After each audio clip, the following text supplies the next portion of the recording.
Que toute la gloire revienne au Seigneur pendant que nous faisons plaisir à écouter sa pensée, sa voix en ce jour. Père, mère, frères et sœurs, que Dieu vous bénisse. Je trouve utile en ce jour, pendant que le Seigneur me permet donc de m'adresser à vous en ces thèmes particuliers. Il y a des moments où nous voulons parler et le Seigneur ne nous permet pas. Il y a des temps où nous sommes supposés nous taire et le Seigneur nous donne donc de pouvoir parler. Il est question de ne pas interpréter ce que nous n'avons pas reçu. Ne pas interpréter ce que nous n'avons pas reçu. Que Dieu bénisse déjà ceux qui sont connectés pendant que nous parcourons ce chapitre. Ce temps de méditation, donc de révélation. Aimé, que Dieu te bénisse. Naomi Adassa, béni Bayo, que Dieu te bénisse. Kwasi Amel Ofoué, que Dieu te bénisse. Donc je suis donc en train de m'approcher de quelque chose de fondamental qui est la vérité. Ayant dit quelque part plus haut que on ne peut tromper Dieu, on ne peut pas tromper Dieu, parce que Dieu est donc le Père donc, de la vérité, il est le Père de la lumière. Bishop Rosa, que Dieu te bénisse, excellent orateur, homme béni de Dieu, c'est un plaisir pour moi de te voir connecté. Justine Compaoré, la tendre épouse donc, du prophète Wilfrid, que Dieu vous bénisse. Donc c'est tout bon de planter un décor. Dieu a créé le ciel et la terre étant le lieu de confusion, donc parce que la terre était informe et vide. Quand il n'y a pas de forme et qu'il y a un vide, on peut penser tout, on peut imaginer tout, on peut entreprendre tout. Maintenant, il reste à savoir si ça va réussir, mais le ciel est un lieu d'ordre. Donc tout ce qui entre dans le désordre, donc l'orgueil, le ciel le rejette. C'est pour ça que toute matière qui est élevée vers le ciel, ayant un poids, ayant une masse, sera toujours attirée donc par la pesanteur et tombée. Ce qui fait la beauté du ciel, c'est l'humilité. Et l'humilité pousse toujours à la vérité, parce que c'est l'orgueil donc qui présente la forme de mensonge. Lorsqu'on essaie de passer pour ce que nous ne sommes pas, et que nous essayons de faire ce que nous n'avons pas droit à faire, et que nous ne sommes pas autorisés à faire, nous devenons des menteurs. Donc, je suis en train d'entrer pour dire que Satan, donc, est lui-même, le père du mensonge. En d'autres termes, pour mentir à Satan, ça sera difficile. Et puis, il est en même temps le séducteur. Donc, pour séduire le séducteur, il faut avoir des éléments encore meilleurs que le séducteur. Que Dieu bénisse le prophète Wilfrid Zongo, homme ouin. Que Dieu t'utilise toujours pour éclairer la vie au Burkina Faso. Ta simplicité et ton amour pour Dieu te lèvera toujours devant le trône. Serviteur Bruno, que Dieu te bénisse et que sa grâce soit avec toi. Donc j'étais en train d'expliquer que Satan étant lui-même séducteur, il sera très difficile de pouvoir le séduire. Parce que le voleur, il est difficile de lui voler une chose.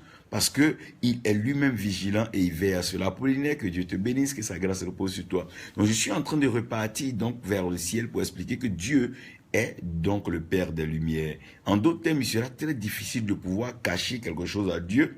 Et il sera difficile de pouvoir mentir à Dieu. Donc la Bible dit que rien n'est caché aux yeux de Dieu. Et celui-là qui est le gardien d'Israël, qui nous a créés, qui nous a conçus, il ne dort point et il ne sommeille même pas. Donc comme il n'a pas de sommeil et il ne dort pas, il est difficile alors de pouvoir donc mettre du flou, du faux devant Dieu et Dieu va accepter. On peut séduire le monde. On peut tout faire. La Bible dit que le grand séducteur va séduire le monde, même les appelés, les élus. La séduction est grande aujourd'hui. Pourquoi chacun veut prétendre présenter des choses que le ciel ne lui a pas accordées? Qu'est-ce qu'un homme peut manifester sur la terre qui n'est reçu du ciel? Paul le dit, je vais traduire, que tout don parfait, donc excellent, merveilleux, meilleur vient du ciel. Je veux encore ajouter ce que David dit. C'est-à-dire que la vie d'un homme, la vie de la brebis dépend du berger. Il est notre créateur. Il est lui qui initie notre foi. C'est en cela qu'il a borné la foi. La foi vient de ce qu'on entend, et ce qu'on entend vient de la parole de Christ. Donc personne ne peut aller prendre une foi ailleurs. Et la foi n'existe nulle part. C'est pas comme dans c'est pas comme la foi se trouve dans un magasin, une église, ou bien un lieu particulier où on va se faire la foi. Non, la foi vient de ce qu'on entend. Donc si tu n'entends rien, tu n'as pas de foi. Et la Bible va plus loin encore pour positionner une pensée formidable que j'aime dans le livre d'Hébreux. La Bible dit, il est lui-même l'initiateur, c'est lui qui est l'auteur, l'initiateur de notre foi, et c'est lui qui est le consommateur de notre foi. En d'autres termes, c'est lui qui commence notre foi et c'est lui qui achève notre foi. Donc, pour dire que n'interprétez pas ce que tu n'as pas reçu, sachez qu'une femme peut préparer. Et elle est libre de préparer parce qu'elle est dans sa cuisine, elle est dans son lieu donc de cuisson. Elle peut faire toute forme de mélange et combinaison. L'essentiel, c'est que l'odeur témoignera déjà de ce qu'elle fait. Mais elle qui est en train de préparer, elle ne sait pas forcément qui sera donc invité à déguster le mets qu'elle est en train de préparer. C'est comme nos vies d'ailleurs et notre vie chrétienne. Nous sommes en train de vivre une vie de sainteté, une vie de pureté, une vie d'amour pour Dieu, parce que nous ne savons pas qui va déguster notre vie. Nous savons qu'un jour nous rencontrerons notre époux, le Seigneur Jésus-Christ. Donc nous ne pouvons pas préparer notre vie comme nous la voulons. Nous ne pouvons pas être donc poussés à tout vent, parce que nous voulons plaire aux autres. Prophète Landry Pesson, et que Dieu te bénisse, Christ.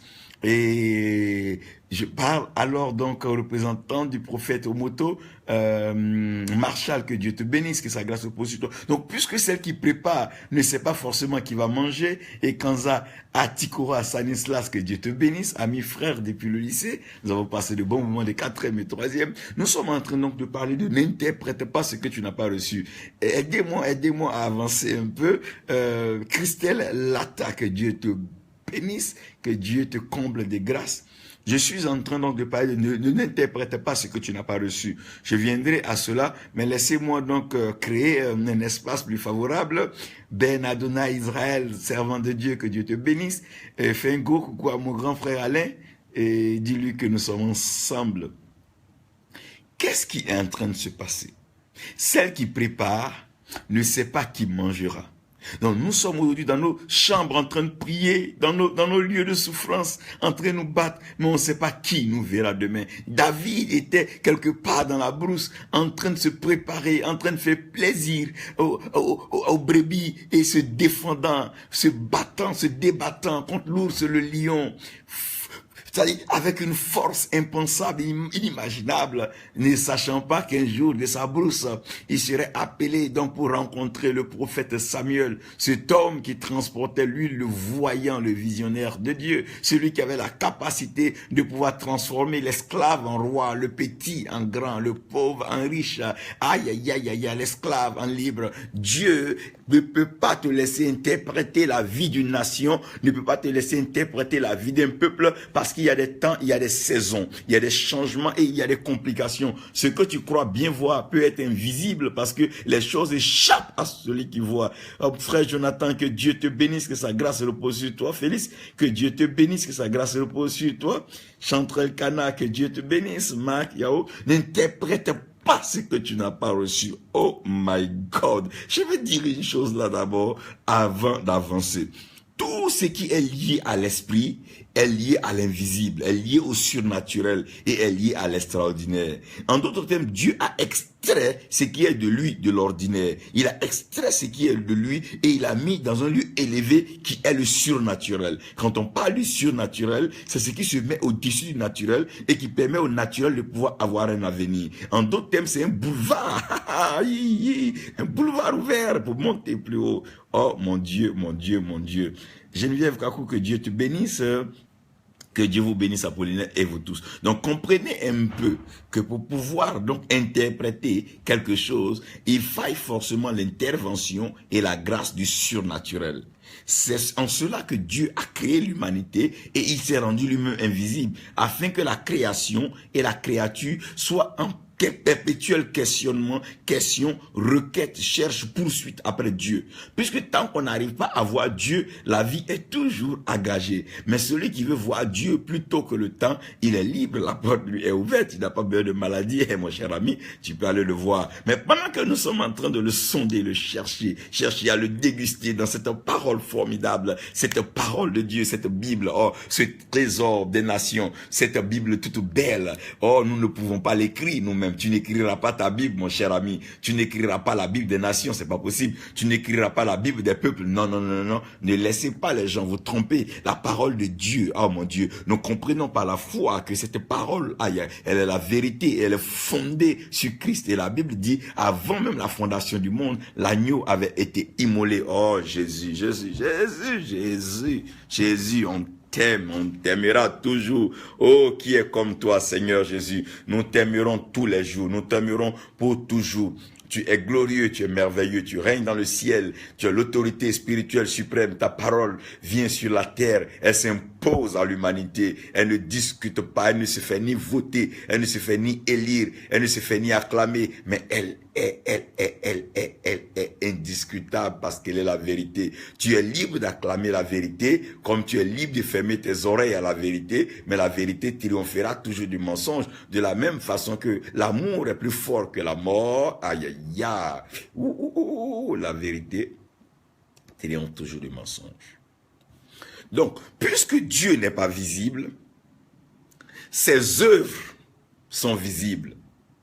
Mais sa main qui accomplit sa parole n'est pas permanemment visible. En d'autres termes, tant que sa parole ne sort pas, sa main n'est pas visible. Parce que la main de Dieu doit rester sur la bouche de Dieu, de peur qu'il parle. Mais quand Dieu parle, c'est que sa main est sortie de sa bouche et sa main se trouve là où la parole va s'accomplir.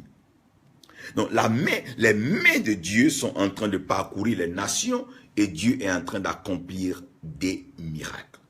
Tu verras des miracles dans ta famille, dans ta vie, dans ta nation et dans le continent.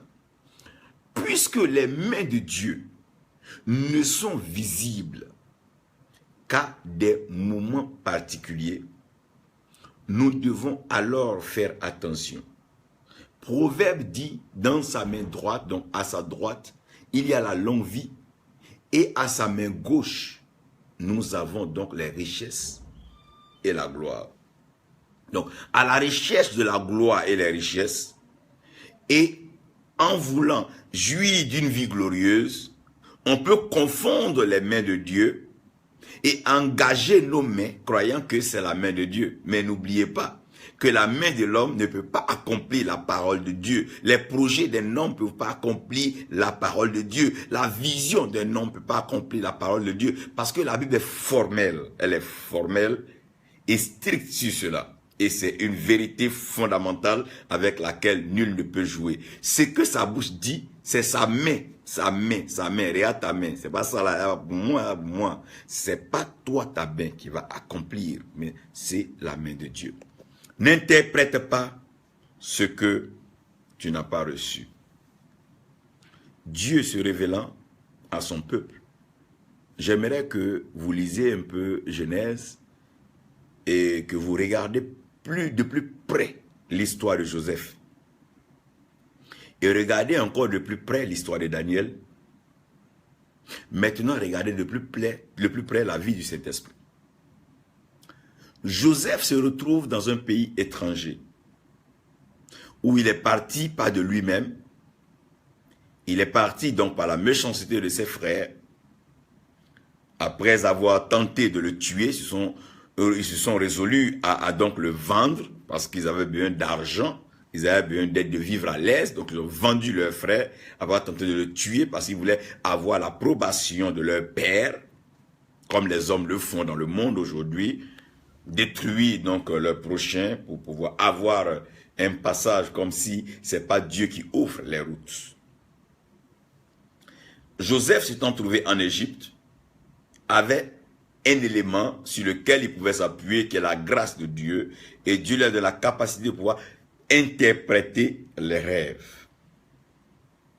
C'est que lui-même, il peut ne pas rêver, mais si tu rêves, lui, il va te l'interpréter. Oh mon Dieu. Il peut ne pas dormir, mais si toi tu as rêvé, lui, il va interpréter. Il peut lui-même ne pas être riche. Oh Dieu, mais si jamais tu as un problème avec la pauvreté, il peut te délivrer. Oh Seigneur. Il peut lui-même ne pas être marié, mais si tu as un problème dans ton foyer, il peut arranger, il peut gérer ça. Oh Seigneur, il n'est pas matière, il n'est pas chair, il est Dieu. Mais si jamais il y a un problème sur la terre, il peut intervenir parce que son esprit se meut. Il peut ne pas être cultivateur, il peut ne pas avoir de connaissances agronomiques, mais il peut rassurer le fruit. Mon Dieu. Il peut ne pas être là où il y a la sécheresse, mais il peut faire couler de l'eau depuis le sous-sol et arroser les nations. Voilà pourquoi quand vous devez interpréter la pensée de Dieu, réservez-vous de penser que le monopole de la vérité ou la plénitude de la vérité vous est accordé. N'interprète pas ce que tu n'as pas reçu. Juste pour passer par Joseph, j'aimerais maintenant m'interroger sur Daniel. Celui-ci qui, lui, en plus, c'est une situation critique, une guerre.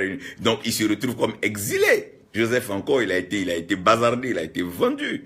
Mais ce dernier, il est exilé après une crise qui ne disait pas son nom, un conflit musclé, après donc l'orgueil sans fin des rois en Israël. Babylone est venue de par la main de Nebuchadnezzar selon la permission de Dieu et le décret qui avait été donné par l'Éternel, par oracle prophétique, qui n'avait pas été respecté par les rois et les hommes du peuple, voyant leur bonheur, leur plaisir et leur joie meilleure que la vie de la consécration, de l'adoration, de la louange et de la confession et du pardon.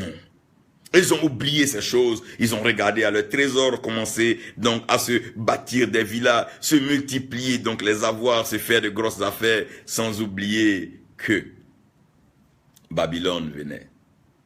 Babylone, la captivité, oh la grande Babylone, la mort, la pauvreté, la misère, arrivait.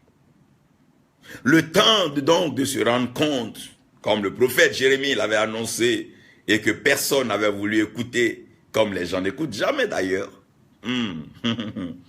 Ils ont été non seulement pris en captivité, mais déportés. Déportés. Bien, souligne ce mot déporté. On aura l'occasion d'en parler une prochaine fois, déporté. Marielle, que Dieu te bénisse. Salut la famille, que papa soit restauré, rétabli, toujours là où vous êtes. Que Dieu vous fasse grâce. Donc, ils ont été déportés. Ça veut dire que si c'était sur leur propre terre, ils pouvaient au moins dire, ils reconnaissent les lieux. Mais ils sont déportés dans un autre lieu qui n'est pas leur terre. Mon Dieu, mon Dieu, mon Dieu. N'interprète pas ce que tu n'as pas reçu. N'interprète pas ce que Dieu n'a pas dit. Donc, étant en captivité, certainement que Daniel avait faim, Daniel avait besoin de se recréer, de refaire ses activités. Mais là, il est à Babylone, c'est pas facile. Nebuchadnezzar est là et il règne, c'est le roi, il n'y a rien à faire. Tu ne peux rien contre ça. Nebuchadnezzar est là, il règne.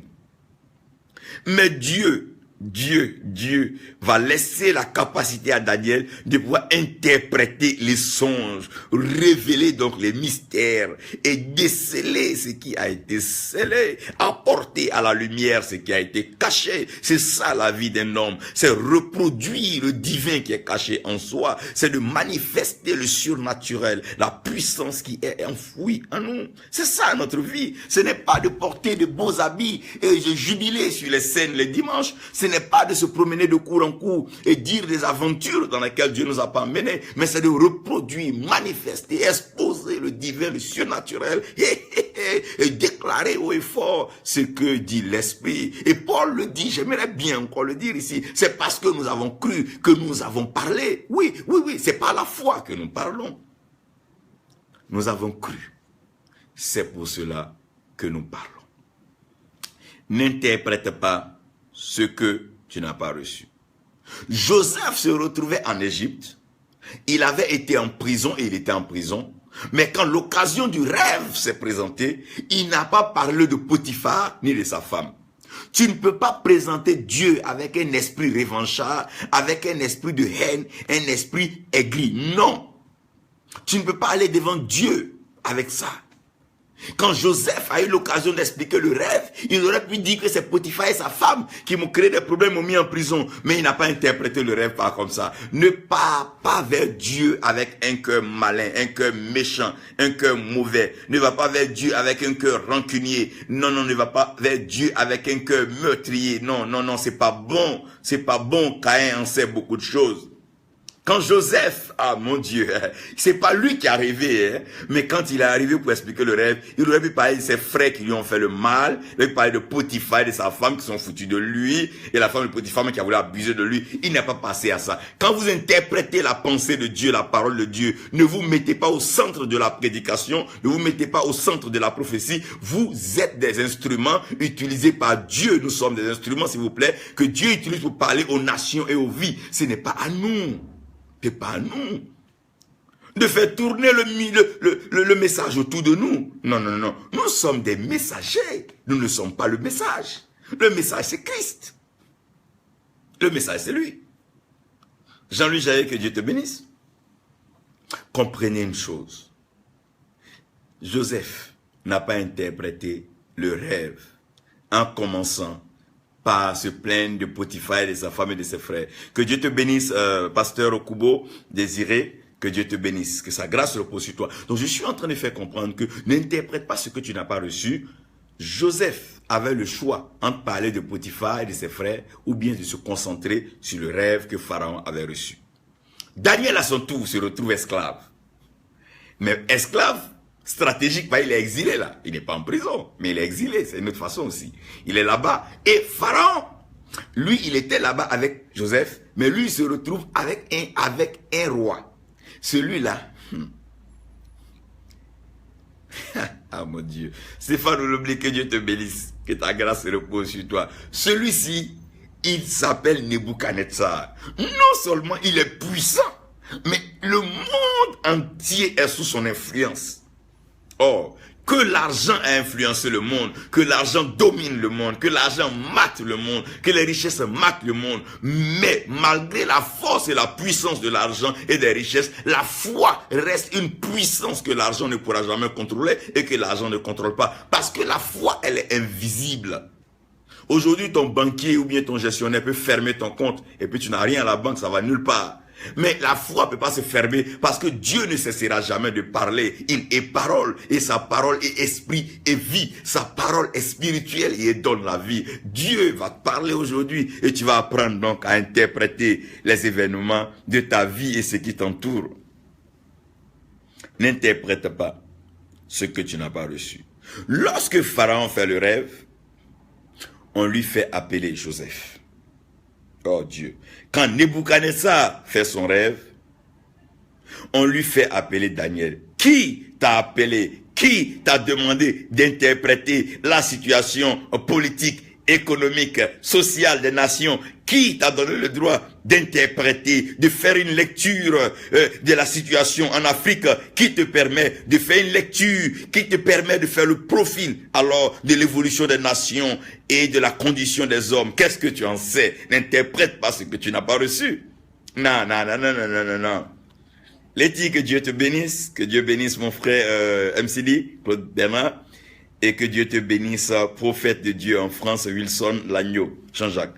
Qui te donne le droit d'interpréter ce que tu n'as pas reçu? Daniel n'est pas allé dire au roi, voilà ce que Dieu m'a dit. Mais le roi l'a fait appel pour interpréter. Qu'est-ce qui se passe? Qu'est-ce qui se passe? Qu'est-ce qui se passe? Ou à tort et à travers, celui-ci se lève, Dieu m'a dit, ceci arrivera, ceci se passera. Qu'est-ce qui se dira lorsqu'on aurait fini de mentir? Les hommes, aujourd'hui, politiques, ne croient même plus en la révélation donnée par les pasteurs. Parce que pour un rien, chacun est prêt à dire quelque chose. Pour un peu, chacun est prêt à interpréter. Pour rien, chacun voit la fin, la mort des régimes, des règnes. Non, c'est pas comme ça que les choses se passent. C'est pas comme ça, mon frère. C'est pas comme ça, malheureusement. Apôtre Jolivet, que Dieu te bénisse. C'est pas comme ça. C'est pas comme ça. Les choses ne sont pas ainsi.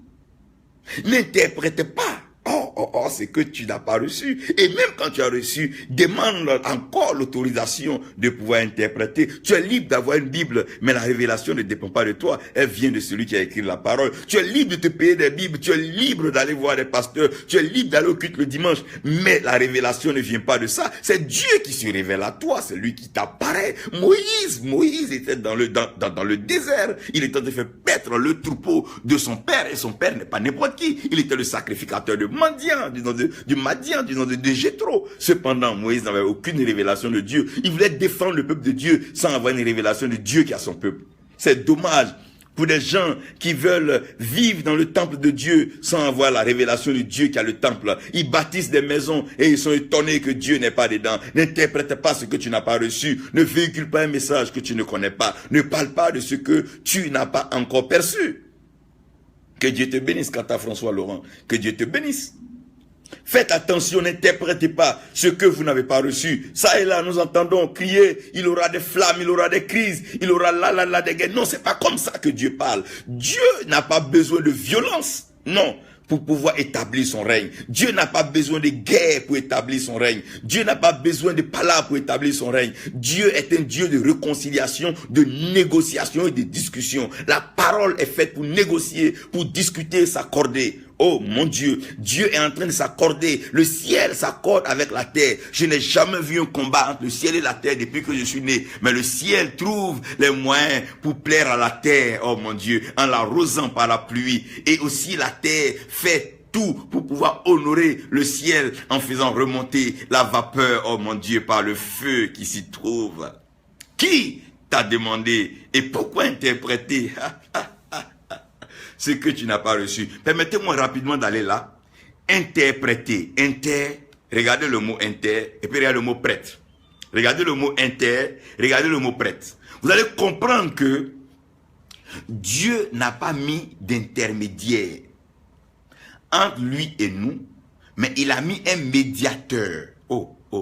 C'est ce que le livre d'Hébreux explique. Que nous avons un seul médiateur. Nous avons un seul médiateur. Et ce médiateur, il a un nom. Et ce nom, c'est Jésus-Christ. Donc, il n'y a pas un seul nom au ciel, sur la terre et sous la terre, par lequel nous pouvons être exaucés. Si ce n'est donc ce nom qui a été dit, et que je vous encourage à le dire maintenant ou à l'écrire, Jésus-Christ. Maintenant, prêter,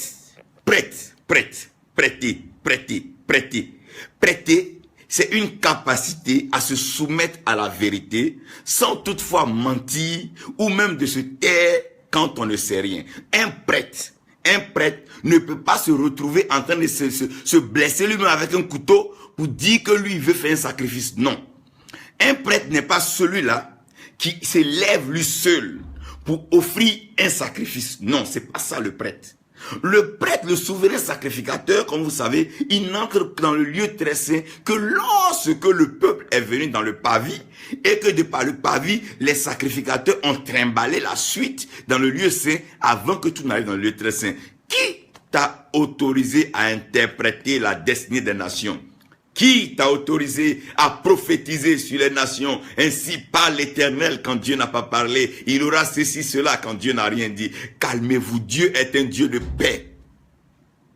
Dieu est un Dieu de paix. Les grands règnent par la paix. Les grands règnent dans la paix. La bataille, c'est pour les guerriers.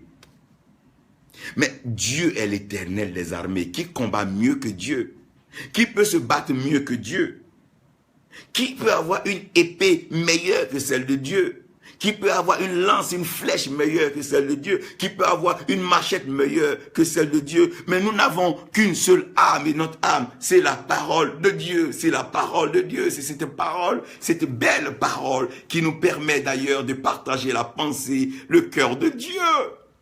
Arrêtez de dire ce que vous n'avez pas entendu. Arrêtez de provoquer, fomenter et créer du désordre, des troubles ça et là. Évitez cela. Dieu n'est pas un Dieu de guerre. C'est vrai que par moment la guerre sert, mais Dieu est un Dieu de paix. Lorsque Satan avait foutu le bordel au ciel, il a été précipité pas par Dieu, mais c'est l'archange Michel qui a orchestré et qui a développé le plan stratégique de guerre, le plan d'évacuation, d'expulsion, et il fut précipité sur la terre. Gérard Conan, mon frère, tu es béni, Paul Kaza, tu es béni. Donc faisons attention. Faisons attention. Qui vous a dit que les nations vont brûler? Qui vous a dit que l'Afrique va rester pauvre? Et qui vous a dit que le monde va brûler? Non, non. Si Dieu a prévu envoyer Satan en enfer, c'est que le monde ne peut plus brûler, puisque c'est tout le feu, il va concentrer pour le mettre là-bas. Pourquoi est-ce que vous voulez que le monde brûle pendant que celui qui trouble le monde sera en enfer? Non, je ne comprends pas. Quand un chien méchant qu'il est attaché dans une cour, mais il ne mord personne. Et la corde avec laquelle on va l'attacher, soyez-en sûrs, ce n'est pas des cordes en plastique. Hein. Je vous parle. Je vous parle des rideaux de la parole de Dieu. Dieu va sceller. Ah mon Dieu. N'interprète pas ce que tu n'as pas reçu. Qu'est-ce qui est reçu? Oh, la gloire de Dieu va se répandre sur les nations. Le Christ reviendra bientôt. La paix du Seigneur régnera dans toutes les nations. Les hommes tenteront par plusieurs moyens de déstabiliser le monde, mais la pensée de Dieu restera. Si la terre a été établie sur la fondation de Christ, c'est que rien ne pourra ébranler la terre. Paul l'a dit, mais j'aimerais plutôt aider gens à vous traduire sa pensée. Il dit, il a vu que la terre était passée et le ciel était passé. Donc il y avait une ancienne terre et un ancien ciel. Et il dit qu'il a vu donc un nouveau ciel et une nouvelle terre. Et il s'est pas arrêté là. Il dit, il a vu la belle cité d'en haut, la nouvelle Jérusalem. Quand on parle de Jérusalem, on parle de paix. Quand on parle de Shalem, on parle de paix, Shlomo. Quand on parle de Salem, ça veut dire que la paix régnera, la paix régnera. La paix dans les nations, la paix sur ta famille, la paix sur ta vie. La paix régnera, la paix triomphera. Tu ne connaîtras plus les difficultés. Côte d'Ivoire, ta paix sera grande. Burkina, ta paix sera grande. Congo, ta paix sera grande. Dieu enverra la paix régnera. Les hommes seront obligés de s'entendre et de s'accorder. Ils n'ont pas besoin de provoquer des troubles pour juste se nourrir, s'abreuver et s'asseoir. Non. Dieu fera régner la paix sur les nations. Dieu fera régner la paix sur les nations. La paix sera grande, la paix sera belle, la paix, nous allons en jouir. Dieu produira la paix malgré tous les plans. La paix régnera. Dieu, oh Dieu. La paix régnera. Dieu fera régner la paix sur les nations. N'interprète pas ce que tu n'as pas reçu. Ne proclame pas ce que tu ne sais pas. Dieu a déjà prévu un plan de paix. Il dit, Jérémie, les projets que j'ai pour toi, mon Dieu, ne sont pas des projets de malheur, ne sont pas des projets de destruction, ne sont pas des projets de guerre, mais c'est des projets merveilleux, des projets de paix pour te donner un avenir glorieux, merveilleux et paisible. David dit, l'Éternel est son berger et il le conduit vers les eaux paisibles. Le Cameroun, la paix régnera. En Afrique du Nord, en Europe, aux États-Unis, la paix régnera. Pourquoi? Parce que Dieu nous conduit vers les eaux paisibles. C'est nos ennemis qui vont s'engouffrer dans la guerre et se bagarrer. Mais nous allons savourer la paix. C'est la femme qui est dans la cuisine qui est confrontée au feu. Mais celui qui est à table pour manger ne connaît ni le feu ni la fumée. Dieu a prévu un temps merveilleux, un temps glorieux pour te restaurer. Tu seras restauré nation. Tu seras restauré continent. Tu seras restauré monde. Dieu va apporter la révélation, la fraîcheur, la profondeur, la connaissance de sa parole à ses serviteurs. Et ceux-ci ne seront pas des prophètes de malheur, des gens qui vont s'aimer la zizanie, la crainte et la peur partout pour amener les gens vers eux. Non. Il aura une liberté. Là où il y a l'esprit, il y a la liberté. Quand on parle de liberté, on parle de paix. Là où il y a l'esprit, il y a la paix. Dieu fera régner la paix sur les nations. Les choses pour lesquelles les hommes s'inquiètent vont passer sans difficulté. Dieu va créer les correspondances, les transferts, les passations. Ce qui doit être fait sera fait et ceux qui doivent être à leur place seront à leur place. Nous n'avons pas tous besoin de convoiter une place, même si elle est élevée. Mais chacun doit comprendre son parcours. Les hommes politiques sont à leur poste, ils font leur travail. Les hommes diplomatiques font leur travail. Pasteur, fais ton travail. Serviteur, fais ton travail. Fidèle, fais ton travail. Ne nous emmerdons pas avec les choses qui ne sont pas à notre portée. porter, nous ne comprenons pas ces choses, mais nous devons comprendre que nous n'interpréterons jamais ce que nous n'avons pas reçu. Patricia, que Dieu te bénisse. Paul Kaza, que Dieu te bénisse. Apôtre Chrisois, que Dieu te bénisse. Nous saluons tous nos frères depuis le Cameroun. Que Dieu vous fasse grâce de comprendre que vous ne devez pas interpréter ce que vous n'avez pas reçu. Non. C'est pas parce que tu as vu un cercueil dans un rêve que ça veut dire que quelqu'un va mourir, tu vas mourir. Non. Non. Ne vous trompez pas de laisser la logique humaine surpasser la révélation spirituelle. Dieu, on le connaît par révélation. Tu peux préparer tout pour faire la guerre, mais le jour de la guerre, Dieu peut éteindre tes âmes et rien ne pourra même participer à la guerre. C'est Dieu seul qui a la capacité de pouvoir interpréter les jours, les saisons, parce qu'il transcende cela, il est éternel. Qui sait ce qui se passera même demain? Nous avons des voyants, des vigiles, des grands voyants. Nous avons des gardiens, des cités, des pays. Mais qui sait ce qui peut se passer demain? Qui sait ce qui se passera après demain? Qu'est-ce que nous en savons? Qu'est-ce que nous en savons? N'interprétons pas, non, ce que nous n'avons pas reçu de grâce. Même si nous n'aimons pas, privons-nous de dire de la part de Dieu ce que nous n'avons pas reçu. Dieu est en train d'installer la paix dans les nations.